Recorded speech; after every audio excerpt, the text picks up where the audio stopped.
ഞാൻ Mary Metilda. Stay inspired സീരീസിൻ്റെ പുതിയൊരു എപ്പിസോഡിലേക്ക് എല്ലാവർക്കും സ്വാഗതം. നമുക്കെല്ലാവർക്കും ജീവിതത്തിൽ സുഹൃത്തുക്കളുണ്ട്. ചിലർ വളരെ അടുത്ത സുഹൃത്തുക്കളാണല്ലേ. ചില സുഹൃത്തുക്കൾ വളരെ കാലങ്ങളായിട്ട് ചെറിയ പ്രായത്തിൽ തൊട്ട് ഇതുവരെ നമ്മുടെ സുഹൃത്തുക്കളായിട്ട് തുടരുന്നവരുണ്ട്. പക്ഷേ ചിലരങ്ങനെയല്ല.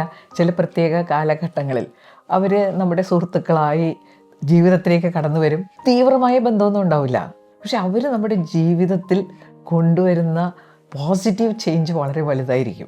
അങ്ങനെയുള്ള എൻ്റെ ഒരു സുഹൃത്താണ് കേട്ടോ രവി കുറ്റിക്കാട്. അദ്ദേഹം ദീർഘകാലം പത്രപ്രവർത്തകനായിരുന്നു, എഴുത്തുകാരനാണ്, നല്ല പ്രസംഗകനാണ്. പക്ഷേ എനിക്ക് ഏറ്റവും ഇഷ്ടപ്പെട്ട രണ്ട് ഗുണങ്ങൾ: അദ്ദേഹം വളരെ സരസമായിട്ട് സംസാരിക്കും, ഹൃദയത്തിൽ ഒരുപാട് നന്മയുള്ള ഒരാളാണ്. പലപ്പോഴും ഈ സുഹൃത്ത് ബന്ധങ്ങൾ എത്ര കാലം ഉണ്ടാകുന്നു എന്നുള്ളതല്ല, ആ ചുരുങ്ങിയ കാലം കൊണ്ട് അവർ നമുക്ക് തരുന്ന ഒരുപാട് സപ്പോർട്ട്, സ്നേഹം, കരുതൽ. രവി കുറ്റിക്കാടിൻ്റെ മകളാണ് പ്രിയ. പ്രിയ ലോ കോളേജിലെ അസിസ്റ്റൻറ്റ് പ്രൊഫസറാണ്. എൻ്റെ യൂട്യൂബ് ചാനൽ മുടങ്ങാതെ കാണുന്ന ഒരാളാണ്. കാണുക മാത്രമല്ല, അഭിപ്രായങ്ങൾ പറയും, പറ്റാവുന്നതൊക്കെ ഇംപ്ലിമെൻ്റ് ചെയ്യും. അപ്പോൾ കഴിഞ്ഞ ദിവസം പ്രിയ എന്നെ വിളിച്ചിരുന്നു. അപ്പോൾ ചുരുങ്ങിയ കാലത്തിനുള്ളിൽ സാധാരണ ചെയ്തു തീർക്കേണ്ട എല്ലാ കാര്യങ്ങളും ചെയ്തു തീർത്ത ഒരാളാണ് പ്രിയ. വിവാഹിതയായി, PhD എടുത്തു, 2 ചെറിയ കുട്ടികളുണ്ട്, ഒരു ഗവൺമെൻറ് ജോലി സ്വന്തമാക്കി.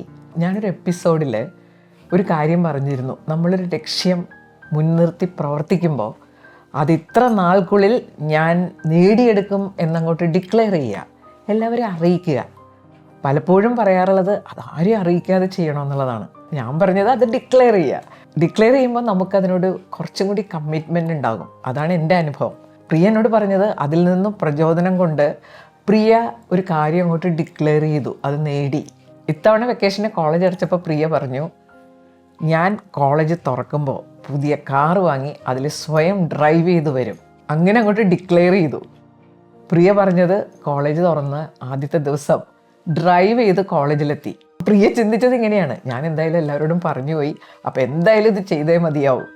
മനുഷ്യർക്ക് പ്രവർത്തിക്കാൻ പ്രേരണ വേണം, അല്ലെങ്കിൽ നമ്മളൊന്നും ചെയ്യില്ല. അപ്പോൾ ഇതൊരു പ്രേരണയായിട്ട് പ്രിയയ്ക്ക് അനുഭവപ്പെട്ടു.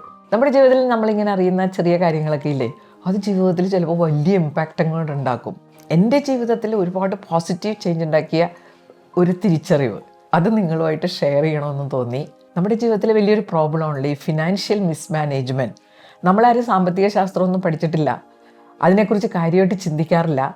അതുകൊണ്ട് ജീവിതത്തിൽ ഒരുപാട് ബുദ്ധിമുട്ട് അനുഭവിക്കുന്നവരുണ്ട്, പണം വേണ്ട വിധത്തിൽ മാനേജ് ചെയ്യാതെ. എൻ്റെ അടിസ്ഥാന വിഷയം മാത്തമാറ്റിക്സ് ആണ്. അപ്പോൾ MSc മാത്തമാറ്റിക്സ് പഠിപ്പിക്കുമ്പോൾ അതിലൊരു പേപ്പർ ഉണ്ടായിരുന്നു, മാത്തമാറ്റിക്കൽ എക്കണോമിക്സ്.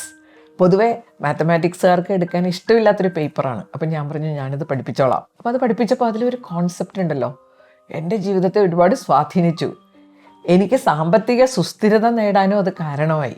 അതാണ് theory of diminishing marginal utility. പേര് കേൾക്കുന്ന പോലെ ഇത് ഭയങ്കര സംഭവമൊന്നുമല്ല കേട്ടോ, വളരെ സിമ്പിളായിട്ടുള്ളൊരു കോൺസെപ്റ്റാണ്. ഈ കോൺസെപ്റ്റ് എന്താണെന്നോ, നമ്മുടെ ജീവിതത്തിൽ നമ്മൾ പല സാധനങ്ങൾ ഉപയോഗിക്കാറുണ്ട്, പണം കൊടുത്ത് സാധനങ്ങൾ വാങ്ങുന്നു. ഇതെല്ലാം ചെയ്യുന്നതിൻ്റെ കാരണം നമ്മൾ ഈ സാധനങ്ങൾ ഉപയോഗിക്കുമ്പോൾ നമുക്കൊരു സംതൃപ്തി, സാറ്റിസ്ഫാക്ഷൻ കിട്ടുന്നുണ്ട്. ഇതിനെ എക്കണോമിക്സിൽ യൂട്ടിലിറ്റി എന്നാണ് പറയുന്നത്. പണം കൊടുത്തൊരു സാധനം വാങ്ങുമ്പോൾ, ഒരു സാധനം ഉപയോഗിക്കുമ്പോൾ അതിൽ നിന്ന് യൂട്ടിലിറ്റി നമുക്ക് കിട്ടും. ഈ യൂട്ടിലിറ്റിയെക്കുറിച്ചൊരു ചിന്ത മനസ്സിലുണ്ടാവണം, ഒരു മെഷർമെൻറ്റ്. ഇതൊന്നും നമ്മൾ ചിന്തിക്കാത്ത വിഷയങ്ങളാണല്ലേ. ഒരു എക്സാമ്പിൾ പറഞ്ഞാൽ കാര്യം പെട്ടെന്ന് പിടികിട്ടും. നിങ്ങൾ നല്ല ക്ഷീണിച്ചിരിക്കുമ്പോൾ ഒരു കപ്പ് കാപ്പി കുടിക്കാൻ ആഗ്രഹിക്കുന്നു, 10 രൂപ കൊടുത്ത് ഒരു കപ്പ് കാപ്പി വാങ്ങി കുടിക്കുന്നു. നല്ല സംതൃപ്തി അല്ലെങ്കിൽ യൂട്ടിലിറ്റി തോന്നും. അപ്പോൾ 10 രൂപ കൊടുത്ത് ഒരു കപ്പ് കാപ്പി അങ്ങോട്ട് ആ ക്ഷീണാവസ്ഥയിൽ കുടിക്കുമ്പോൾ ഇപ്പം നമുക്ക് തോന്നും കൊടുത്ത പൈസ മുതലായി. 10 രൂപ ചിലവഴിച്ചു, എനിക്ക് 10 യൂട്ടിലിറ്റി കിട്ടി. ഇത് കുടിച്ചു കഴിഞ്ഞ് തോന്നുകയാണ് ഒരെണ്ണം കൂടി കുടിക്കാം.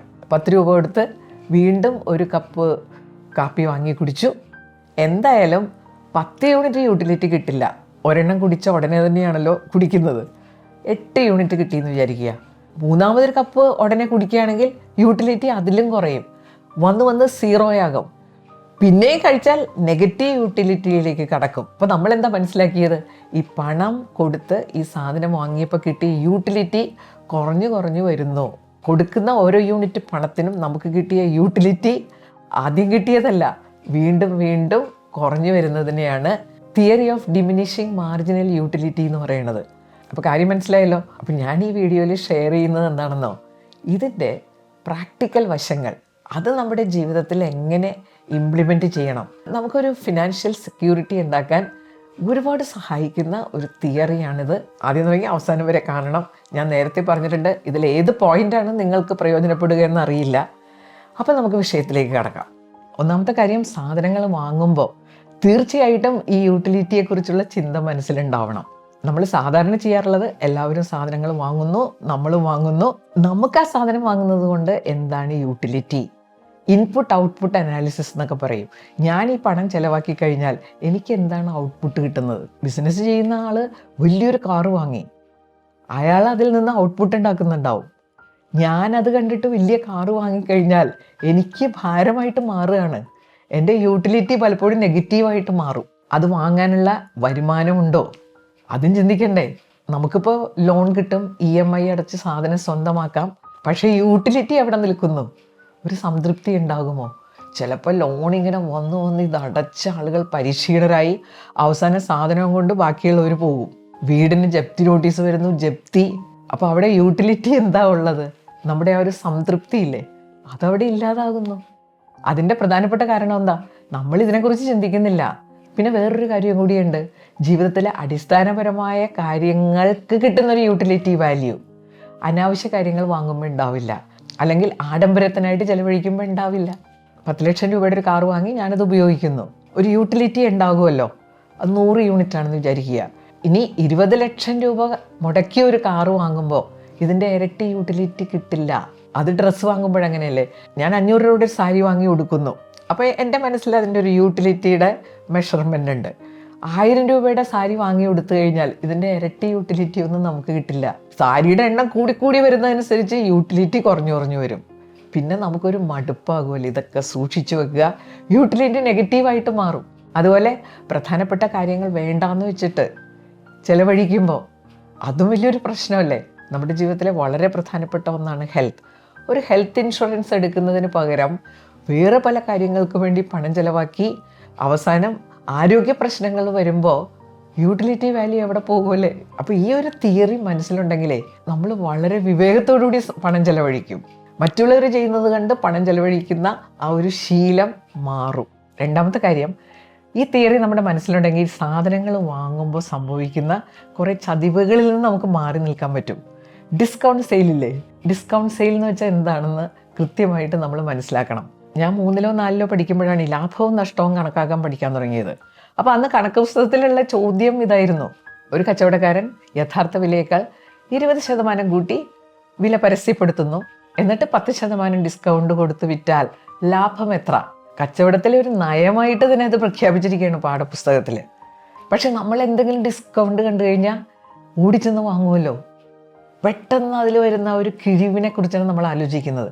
പക്ഷേ ഈ തിയറി മനസ്സിലുണ്ടെങ്കിൽ നമ്മൾ വാങ്ങില്ല. നമ്മൾ ചിന്തിക്കും, ഡിസ്കൗണ്ട് എന്തോ ആയിക്കൊള്ളട്ടെ, പക്ഷേ ഇതിൽ നിന്ന് എനിക്ക് എന്ത് യൂട്ടിലിറ്റി കിട്ടും?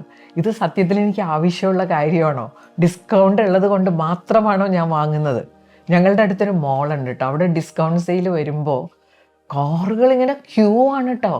3-4 മണിക്കൂർ ക്യൂവിൽ കിടന്നാലേ അതിനകത്തേക്ക് കയറിപ്പറ്റാൻ നോക്കൂ. പക്ഷെ ആളുകളിങ്ങനെ വെയിറ്റ് ചെയ്യണം. അവിടെ നമ്മളൊരു കാര്യം ആലോചിക്കണ്ടേ? നമ്മൾ ഈ 4 മണിക്കൂർ സമയം അതിനുവേണ്ടി ചെലവഴിക്കുമ്പോൾ സമയത്തിൻ്റെ ഒരു മൂല്യമില്ലേ? ആ മൂല്യവും ഇതിൻ്റെ യൂട്ടിലിറ്റിയും തമ്മിൽ താരതമ്യം ചെയ്ത് കഴിഞ്ഞാൽ അത് നമ്മൾ തീർച്ചയായിട്ടും വാങ്ങണ്ടെന്ന് വെക്കും. 4 മണിക്കൂർ സമയം എന്ന് പറഞ്ഞാൽ എൻ്റെ ജീവിതത്തിലെ വളരെ വിലപിടിപ്പുള്ള ഒന്നല്ലേ? അങ്ങനെ തോന്നണമെങ്കിൽ യൂട്ടിലിറ്റിയെക്കുറിച്ചുള്ളൊരു ചിന്ത ഉണ്ടാവണം. അതുപോലെ EMI അടച്ച് നമ്മൾ സാധനങ്ങൾ വാങ്ങുമ്പോൾ എത്രയോ കൂടുതൽ പണം കൊടുത്താണ് നമ്മളത് വാങ്ങുന്നത്. നമ്മൾ കൊടുക്കുന്ന ഇൻപുട്ട്, അതിൽ നിന്ന് കിട്ടുന്ന ഔട്ട്പുട്ട്, ഇതൊക്കെ വെച്ച് ആലോചിക്കുമ്പോൾ യൂട്ടിലിറ്റി വളരെ കുറവായിരിക്കും, നെഗറ്റീവായി മാറാം. മൂന്നാമത്തെ കാര്യം, നമ്മുടെ അടുത്ത് ആവശ്യത്തിന് പണമൊക്കെ ഉണ്ട് എന്ന് വെച്ച് ഒരുപാട് സാധനങ്ങൾ വാങ്ങി ഉപയോഗിച്ച് കഴിഞ്ഞാൽ യൂട്ടിലിറ്റി കുറഞ്ഞ് നെഗറ്റീവ് ആകും. നമുക്ക് മടുപ്പ് വന്നിട്ട് ചില സാധനങ്ങൾ നമ്മൾ എന്നും കഴിച്ച് പിന്നെ ആ സാധനം കണ്ടാൽ നമുക്ക് അലർജി ആകും അല്ലേ? അതുപോലെയാണ് എല്ലാ കാര്യങ്ങളും.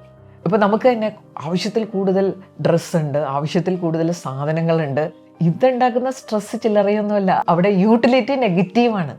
ആ യൂട്ടിലിറ്റി നെഗറ്റീവ് ആകുമ്പോഴാണ് ഇതെല്ലാം നമ്മളിൽ സ്ട്രെസ് ഉണ്ടാക്കുന്നത്.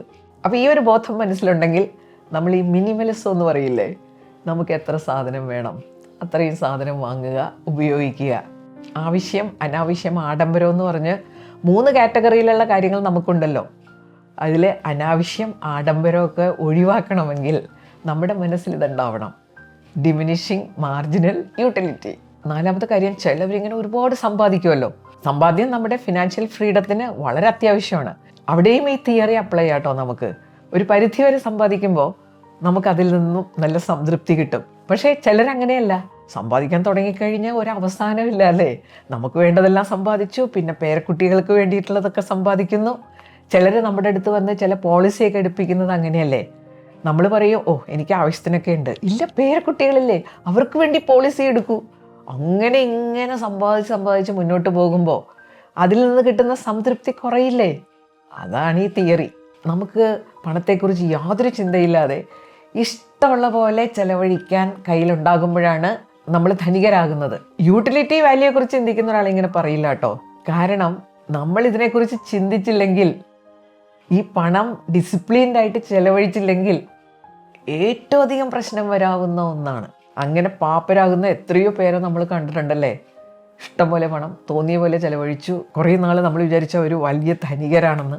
ഈ യൂട്ടിലിറ്റി നോക്കാതെ സാധനങ്ങൾ വാങ്ങുന്നവരാണ് പ്രൈസിനെ കുറിച്ച് ബോധേഡാകാത്തവർ. അപ്പോൾ ഇതിങ്ങനെ വാങ്ങി അവസാനം ആകെ പ്രശ്നത്തിലായി ആത്മഹത്യ ചെയ്യുന്നവർ വരെ നമ്മുടെ ചുറ്റുമില്ലേ. ഡിസിപ്ലിൻ എന്ന് പറഞ്ഞാൽ എന്താണ്? ഇപ്പം എല്ലാവരും പുച്ഛത്തോടു കൂടി കാണുന്നൊരു വാക്കായിരിക്കാം ഡിസിപ്ലിൻ. ഇതില്ലെങ്കിൽ ജീവിതമില്ല. അതെന്താണെന്നറിയാമോ? അപ്പം നമ്മൾ ഒരു കാർ ഡ്രൈവ് ചെയ്യുമ്പോൾ, കാർ ഡ്രൈവിങ് എൻജോയ് ചെയ്യണമെങ്കിൽ എന്ത് വേണം? നമുക്ക് ആ കാറിൻ്റെ മേൽ നല്ല നിയന്ത്രണം ഉണ്ടാവണം. ജീവിതത്തിലും അങ്ങനെയാണ്. ജീവിതത്തിൻ്റെ മേൽ നിയന്ത്രണം ഉണ്ടെങ്കിൽ നമുക്ക് ജീവിതം എൻജോയ് ചെയ്യാൻ പറ്റുള്ളൂ. ഈ നിയന്ത്രണം ഉണ്ടാക്കി തരുന്നതാണ് ഡിസിപ്ലിൻ. ഈ യൂട്ടിലിറ്റി തിയറി നമുക്ക് സാമ്പത്തികമായിട്ടുള്ള ഒരു ഡിസിപ്ലിൻ ഉണ്ടാക്കി തരും. ഇപ്പോൾ പറഞ്ഞ കാര്യങ്ങളൊക്കെ നന്നായിട്ട് മനസ്സിലാക്കി കഴിഞ്ഞാൽ ഒരു വിവേകമുള്ള കൺസ്യൂമറായിട്ട് മാറും. കേരളത്തെക്കുറിച്ച് പറയുന്നത് കേട്ടിട്ടില്ലേ? കേരളം ഒരു കൺസ്യൂമർ സ്റ്റേറ്റാണ്. അനാവശ്യവും ആഡംബരവുമായിട്ടുള്ള കാര്യങ്ങൾ ഏറ്റവും കൂടുതൽ ഉപയോഗിക്കുന്നത് ഇവിടെയുള്ള ആളുകളാണ്. മലയാളികളുടെ 3 വീക്ക്നെസ് ഉണ്ടല്ലോ: വീട്, വാഹനം, വിവാഹം. ഒരു രക്ഷയില്ല. ഈ ഒരു തിയറി ഒന്നും മനസ്സിലേ ഇല്ല. വിവാഹത്തോടുകൂടി കടക്കണിയിൽപ്പെടുന്ന എത്രയോ പേരുണ്ട്. അവിടെ എല്ലാം ബേസിക്കായിട്ട് നമുക്കുള്ളൊരു പ്രശ്നം, അപ്പുറത്തുള്ളവരെന്താ ചെയ്യുന്നത് അതുപോലെ നമുക്ക് ചെയ്യണം. എന്തിനത്? ധനികരാണെന്ന് മനസ്സിലാക്കുന്നത് അവരുടെ വീടിൻ്റെ വലിപ്പവും അവരുടെ ഉപയോഗിക്കുന്ന കാറും അവരുപയോഗിക്കുന്ന വസ്ത്രവും കണ്ടിട്ടാണോ? തെറ്റ്. വീഡിയോയുടെ അവസാനിക്കുകയാണ്.